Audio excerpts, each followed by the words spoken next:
Olá, eu sou o professor Marcos Santos, pedagogo músico, mestre em educação, professor EBTT do Instituto Federal Baiano. Seja bem-vindo a mais um de nossos encontros. Estamos hoje na quarta aula, parte 1, do componente curricular do PP3, Pesquisa e Práticas Pedagógicas. Eu gostaria de registrar aqui que a minha turma, uma parcela expressiva de alunos, está tendo dificuldade para poder realizar essas atividades remotas, né? Atividades essas justificadas por suas residências serem em áreas rurais, né? Em boa parte, e não terem as ferramentas adequadas, né? Para poder fazer o estudo à distância, como por exemplo a ausência de um notebook, né? De um PC ou até mesmo de uma impressora.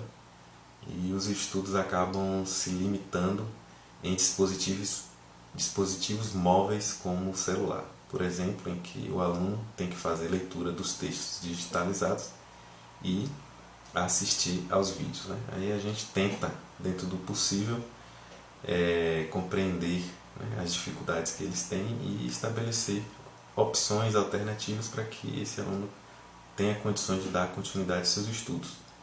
Vale ressaltar também, né, quanto à questão do sinal de internet, uma boa parte faz uso de dados móveis, né, que também dificulta a sua execução de atividades à distância. Lembrando que não só é a disciplina que eu estou trabalhando, né, outros componentes curriculares também, empregando esforço, né, para que os alunos dê continuidade aos seus estudos, e isso, de certa forma, gera uma sobrecarga de atividades para essas turmas.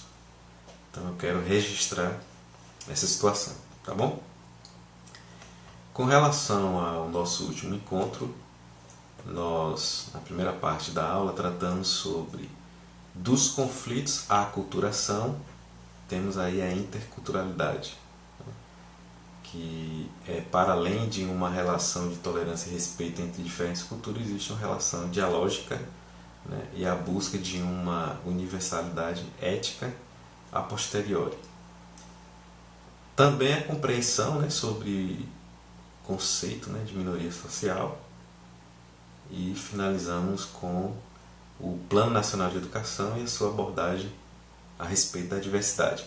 Na segunda parte, né, de nossa aula, nós trabalhamos as condições históricas para o conceito de diversidade, né, teóricas, práticas e políticas, e tratamos sobre alguns movimentos sociais, né, e algumas conquistas das minorias sociais, né. Muito bacana a aula, recomendo quem não assistiu ir lá dar uma olhadinha para a gente poder dar continuidade à nossa programação. Então, o objetivo geral, como eu sempre tenho dito, de todos os nossos encontros, né, que é o objetivo que vai possibilitar a concretização da ementa do curso, é compreender a educação como direito fundamental e estratégia para a inclusão de saberes diversos e enfrentamento da discriminação e do preconceito.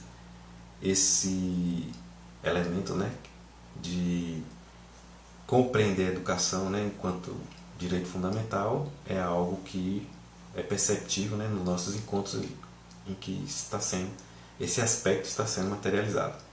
Bem como investigar nos espaços escolares e não escolares como vêm sendo implementadas bases legais, conceituais e teóricos da educação de jovens e adultos, educação do campo, cultura e história afro-brasileiras, quilombolas e indígenas.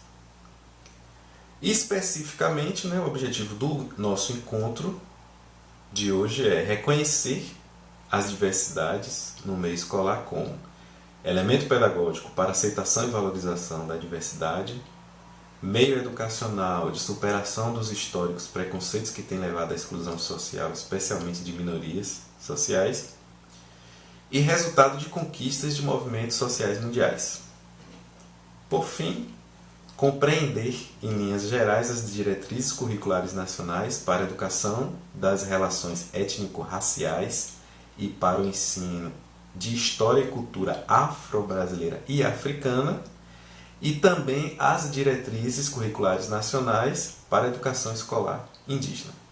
Certo? Então vamos lá. Diretrizes curriculares nacionais para a educação das relações étnico-raciais e para o ensino de história e cultura afro-brasileira e africana.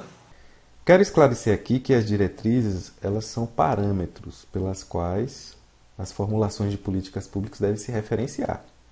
Então, seja essas formulações no âmbito do executivo ou até mesmo as ações desenvolvidas nas escolas, as diretrizes elas têm com esse objetivo, né, de referenciar as ações no âmbito da educação.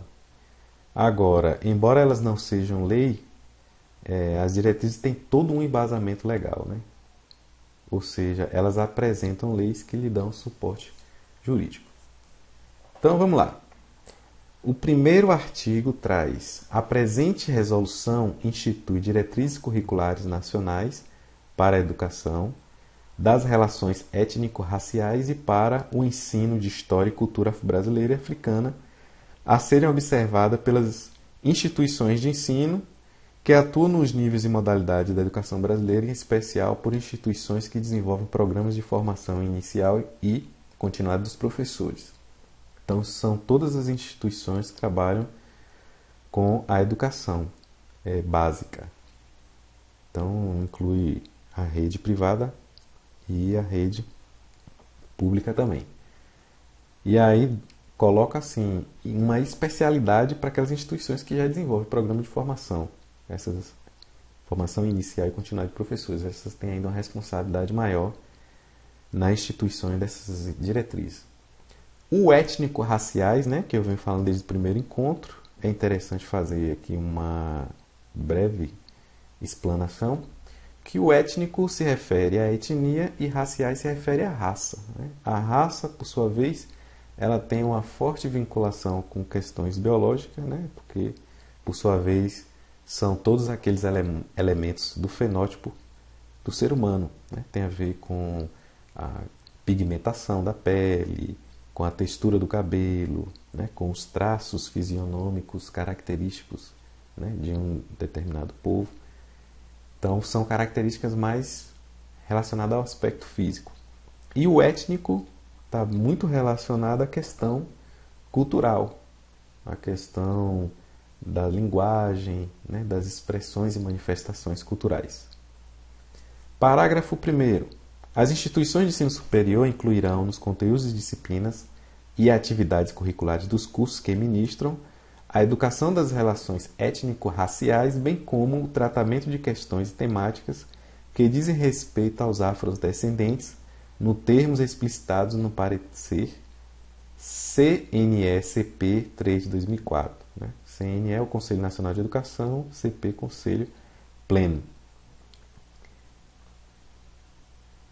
Parágrafo 2º. O cumprimento das referidas diretrizes por parte das instituições de ensino será considerado na avaliação das condições de funcionamento do estabelecimento. Então, todas aquelas avaliações que a instituição ela se submete, né, em especial do MEC, né, quando vai avaliar o funcionamento de uma instituição, ele vai levar em consideração as condições de funcionamento do estabelecimento para a implementação das diretrizes nesse aspecto da educação das relações étnico-raciais. Artigo 2º. As diretrizes curriculares nacionais para a educação das relações étnico-raciais e para o ensino de história e cultura afro-brasileira e africana constituem-se de orientações, princípios e fundamentos para o planejamento, execução e avaliação da educação e têm por meta promover a educação de cidadãos atuantes e conscientes no seio da sociedade multicultural e pluriétnica do Brasil, buscando relações étnico-sociais positivas rumo à construção da nação democrática. Então, aquela questão do valor, né, implícito que está para além da assimilação de conteúdos científicos, vem a questão também da formação da cidadania, né? Pessoas atuantes e conscientes no seio da sociedade multicultural, né, e pluriétnica, que é entendida como aquela concepção de multiculturalismo idealizado, ao mesmo tempo com a concepção interculturalidade. Parágrafo 1º. A educação das relações étnico-raciais tem por objetivo a divulgação e produção de conhecimentos, bem como de atitudes, posturas e valores que eduquem cidadãos quanto à pluralidade étnico-racial, tornando-os capazes de interagir e de negociar objetivos comuns que garantam a todos respeito aos direitos legais e valorização da identidade na busca da consolidação da democracia brasileira.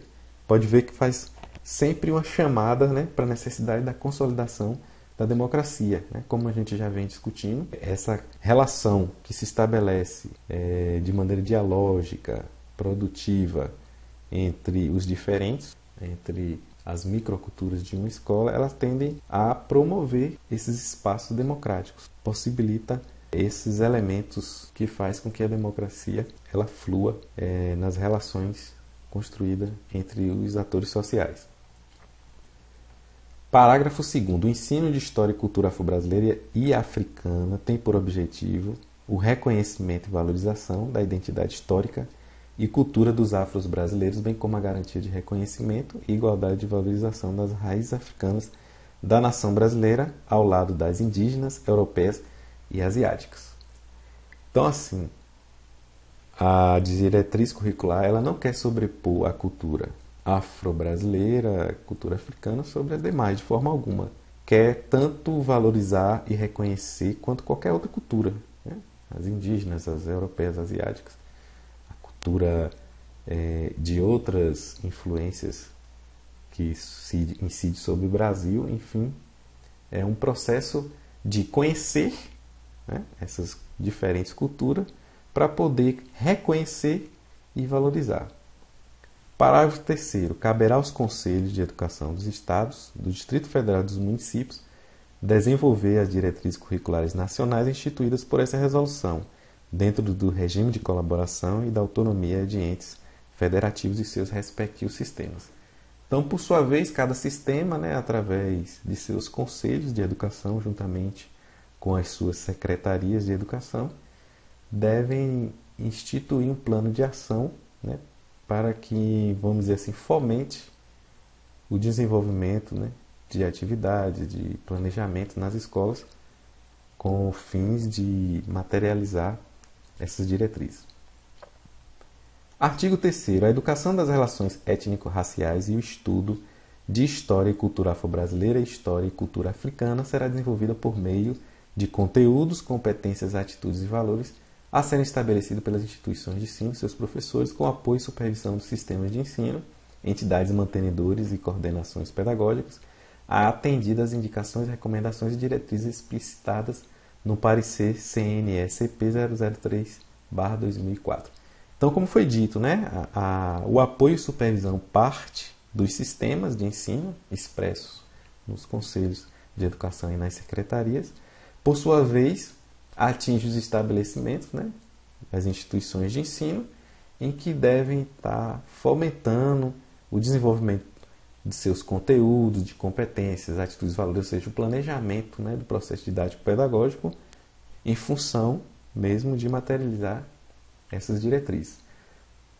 No parágrafo 1º desse artigo 3º diz: os sistemas de ensino e as entidades mantenedoras incentivarão e criarão condições materiais e financeiras, assim como proverão às escolas, professores e alunos de material bibliográfico e de outros materiais didáticos necessários para a educação tratada no caput deste artigo.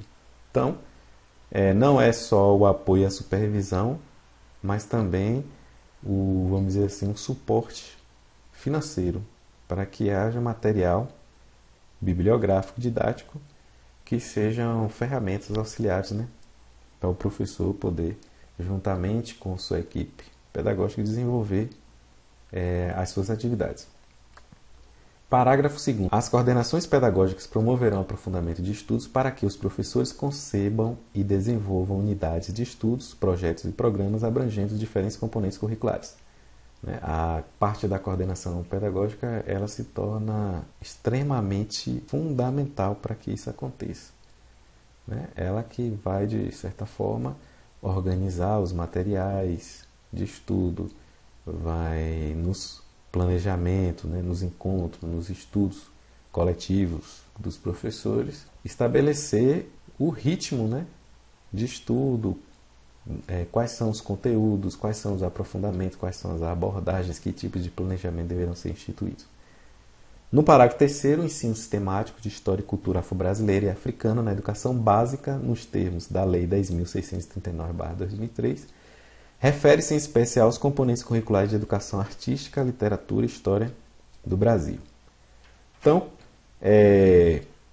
como eu disse ainda há pouco, né, embora as diretrizes elas não tenham efeito de lei, mas elas são embasadas pela lei. E aqui nós temos uma situação em que ela dá mais detalhamento sobre uma lei específica, que é justamente quais os componentes curriculares que obrigatoriamente o sistema de ensino deve estar instituindo o ensino, né, da história e cultura afro-brasileira e africana, que nesse caso é a educação artística, literatura e história do Brasil. No entanto, no segundo parágrafo, como nós vimos ainda há pouco, dá a entender que deve-se abranger, né, os diversos componentes curriculares. Então, não é só restrito, por mais que se tenha uma obrigatoriedade da lei restrita a esses componentes curriculares, aí, educação artística, literatura e história do Brasil, mas é importante, interessante, né, que se abranja mais diferentes componentes curriculares, né?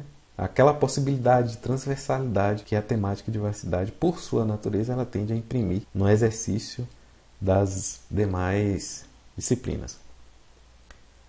Parágrafo 4º. Os sistemas de ensino incentivarão pesquisas sobre processos educativos orientados por valores, visões de mundo, conhecimentos afro-brasileiros, ao lado de pesquisas de mesma natureza junto aos povos indígenas, com o objetivo de ampliação e fortalecimento das bases teóricas para a educação brasileira. Como é algo muito recente na história do Brasil, datada de 2003, vamos dizer assim, para os dias atuais, então a produção, tá certo que de lá para cá já aumentou bastante, né? Inclusive fomentado por essa diretriz, mas na realidade, né, desse contexto, mais do que nunca se fazia necessário produzir esse material didático. Ele precisaria primeiro ser pesquisado, né, ser aprofundado, ser desenvolvido na academia, para depois assim estabelecer as bases teóricas para essa educação das relações étnico-raciais e para o ensino da história e cultura afro-brasileira e africana. Artigo 4º. Os sistemas e os estabelecimentos de ensino poderão estabelecer canais de comunicação com grupos de movimento negro, grupos culturais negros, instituições formadoras de professores, núcleos de estudos e pesquisas com os núcleos de estudos afro-brasileiros, com a finalidade de buscar subsídios e trocar experiências para planos institucionais, planos pedagógicos e projetos de ensino. Então a gente tem aqui, né, ampliando o contato para além da academia também com os movimentos negros, né, e núcleos de estudos específicos, né, sobre a questão afro-brasileira, como uma forma de poder ampliar, né, esse material.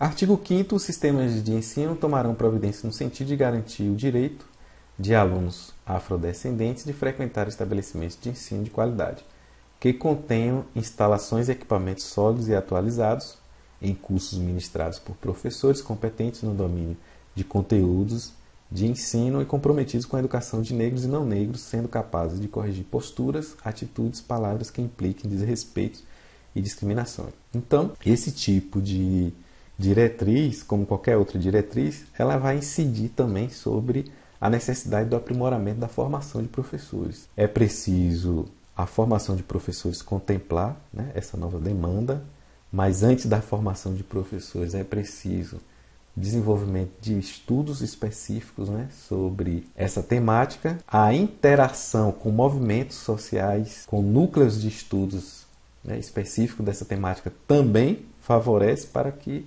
se crie as condições materiais e teóricas para a implementação desse ensino. Então, aí depois vem a formação de professores, para, por sua vez, com a interação, né, dos sistemas de ensino, como já disse, né, na figura do Conselho de Educação, sindicato, Secretaria de Educação, interação com as escolas, com a rede, todos esses elementos articulados, imprimindo esforços no sentido de possibilitar esse ensino. Artigo 6º. Os órgãos colegiados dos estabelecimentos de ensino, em suas finalidades, responsabilidades e tarefas, incluirão o previsto, o exame e encaminhamento de solução para situações de discriminação, buscando criar situações educativas para o reconhecimento, valorização e respeito da diversidade. Né? Tudo é no sentido de conhecer, preciso conhecer aprofundadamente essa cultura para, a partir do conhecer, reconhecer, a partir do reconhecimento, valorizar, a partir da valorização, respeitar. Parágrafo único. Os casos que caracterizam racismo serão tratados como crimes imprescindíveis e inafiançáveis, conforme previsto no artigo 5º, no inciso 42 da Constituição Federal de 1988. A própria educação também tende a vigiar, né, essas situações discriminatórias e facilitando o rigor da lei sobre os infratores. Artigo 7º. Os sistemas de ensino orientarão e supervisionarão a elaboração e edição de livros, né, e outros materiais didáticos em atendimento ao disposto em parecer CNE/CP 003/2004. Artigo 8º. Os sistemas de ensino promoverão ampla divulgação, né, desse parecer e dessa resolução em atividades periódicas com a participação das redes das escolas públicas e privadas de exposição, avaliação e divulgação dos êxitos e dificuldades do ensino e aprendizagem de história e cultura afro-brasileira e africana e da educação das relações étnico-raciais. Então, aqui é preciso uma capacidade de mobilização tamanha, né, ao ponto de trazer para a discussão não só as escolas públicas, mas também as escolas privadas, e assim, de uma maneira tão mobilizadora, né, de tão sistemática, que possibilite uma exposição daquilo que foi feito, né, uma discussão, uma avaliação, uma divulgação, e de maneira periódica, né, para fins comparativos, né, daquilo que foi melhorado, daquilo que se alcançou, daquilo que se desenvolveu, daquilo que ficou em falta, para que dê continuidade a essas ações no decorrer dos anos letivos. Então, é preciso um poder de mobilização do sistema de ensino grandioso para influenciar, né, e fomentar essas discussões. Parágrafo 1º. Os resultados obtidos com as atividades mencionadas no caput deste artigo serão comunicados de forma detalhada ao Ministério da Educação, à Secretaria Especial de Promoção de Igualdade Racial, ao Conselho Nacional de Educação e aos respectivos Conselhos Estaduais e Municipais de Educação, para que encaminhem providências que forem requeridas. Então, é interessante, né, que de fato aconteça essas conferências, esses encontros, se isso de fato for materializado e construir um documento, né, que traga de maneira detalhada os resultados, é interessante essa ponte com o Ministério da Educação, para que se possa ser revista, né, alguns elementos da política implementada e que se possa tomar providência no sentido de melhorar as implementações dessas diretrizes. Por fim, o artigo 9º, né, essa resolução entra em vigor na data de sua publicação, revogadas as disposições em contrário. Então é isso aí, as diretrizes curriculares nacionais para a educação das relações étnico-raciais e para o ensino de história e cultura afro-brasileira e africana é um elemento, né, para a gente avaliar se de fato nos ambientes escolares isso está sendo implementado, né? A vigilância por parte da comunidade escolar para poder cobrar isso dos sistemas de ensino, ela se faz primordial para que essas diretrizes elas saiam do papel, né, e possam concretamente alcançar a realidade. Então é isso. Para não ficar muito extensa a nossa videoaula 4, nós vamos ficar por aqui, tá certo? Nos vemos na segunda parte dessa aula. Até lá!